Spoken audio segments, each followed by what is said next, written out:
make sure that you have got, or your property manager has been through their rental history. Do they respect financial commitments? Do they pay on time? Do they look after the property?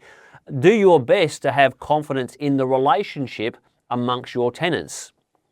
Are they husband and wife? It doesn't mean that you should decline if they're not. But there's a difference between a couple who, whilst not married, might have been together 5 years, versus someone who is not married and have only been together 5 weeks and they've never lived together. As we all know, you can have good relationships with people, but when you start living together, it's a completely different dynamic. So that will adversely affect you if you sign up to a lease and there's a relationship breakdown, because that's going to affect you as a landlord. So do your best to get confidence about the stability of the relationship, but also the stability of their income. So this is why it's important to go deeper than just what is their occupation, where are they working, and how long have they been working for. Now, it's not an automatic decline decision if they've only been working their current job for 2 months, because the job before that might have been in the same industry and they might have been there for 3 years. Plenty of us change jobs from time to time. But it is in your interest to ask questions and use your own judgment. Is their income stable? Do they earn enough to pay this rent? And do they earn enough to absorb future rents?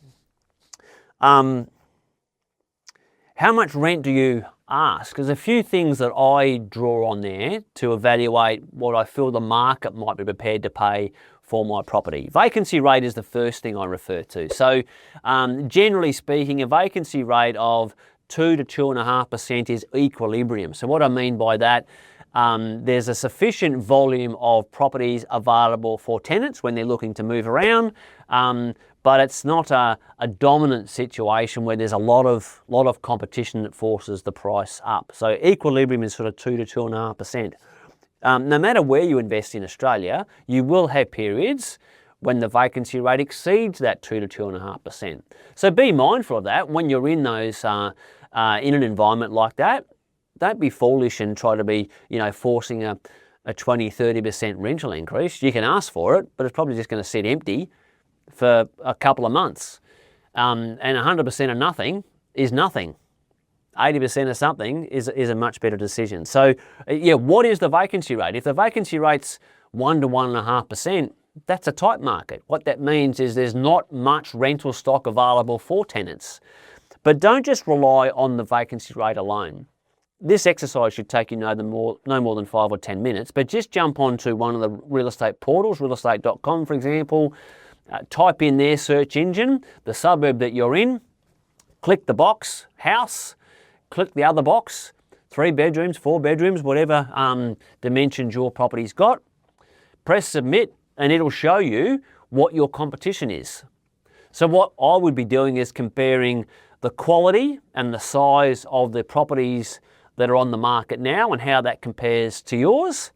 Look at the price that those properties are advertised at, and that will help you set what price you're advertising for. If there's not many properties at all, you're therefore going to be leaning more towards charging a higher rent. But if you can see there are several properties similar to mine, the smart decision might be to, look, I'll advertise mine for $5 per week less than my competition. The tenant's more likely to rent your property ahead of the others.